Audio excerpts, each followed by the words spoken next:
And now, your First Alert 5 weather. Hey there, everybody. You know what's funny? I just saw, so our Pikes Peak camera is at the Summit House, the new Summit House. It's actually run by the city. And what we get is an updated image every couple minutes. So it's not a live feed, but it does refresh. And I just saw a few minutes ago some people that had just gotten off, I think, the Cog Railway.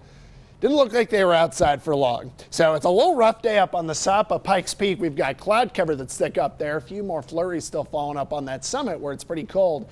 But hey, it is what it is. You want to go to the top of a mountain in Colorado in October, you're going to run into something like that. Real thick cloud cover, again, burying the mountains over in Colorado Springs, and even a little rain out through town. 53 degrees right now. A bit of shower activity has been blowing across Pueblo. In fact, it looks like maybe a little wet on the pavement there, but there is some sun off in the distance trying to come on by. As we look around the region, oh my, that is a cold day. It's 26 degrees at 14,000 feet. Let's come a little lower to Cheyenne Mountain and the Rampart Range. We're in the 40s, 50s in Woodland Park, and more 50s and 40s across the Pikes Peak region through the Colorado Springs area.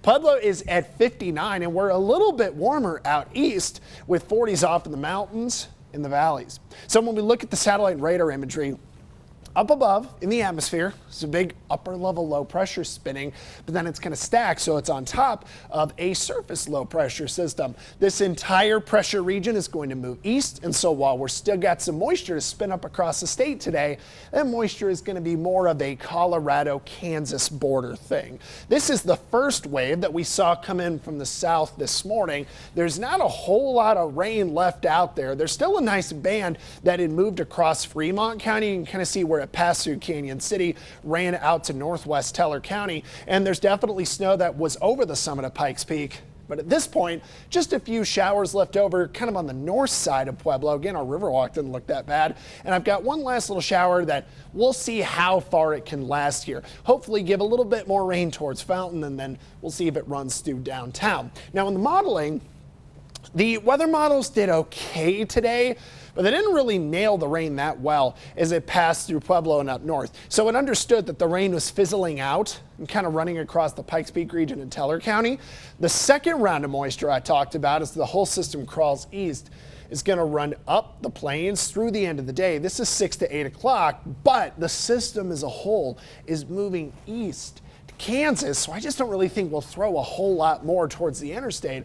I think what rain we'll have left will kind of hang out through the overnight hours in the eastern plains, and it might still have a good rain or two out even as far west as Otero and Crowley County. Maybe some mist or drizzle trying to come back to some of eastern El Paso County. Now on top of that, through Saturday, we still have a little bit of snow left up in the mountains, but mostly on those mountain summits. Now, if you're going to go hit some fall color locations this weekend, Teller County is in peak form. I've just heard that Cottonwood Pass is looking good. The West Elk Loop is looking really good. Almost everywhere you want to go is great. Maybe still another weekend till we hit peak around some of the Telluride area, Ridgeway, if you want to go farther west and southwest. Overnight lows, well, we're going to be back into the 40s tonight, but above freezing. When we look through the extended forecast, so for Colorado Springs, we're in the 60s on Saturday, and then we get to the 70s on Sunday, Monday, and Tuesday. So honestly, it is such a gorgeous long-term forecast, and I do see the chance of a few storms on Wednesday.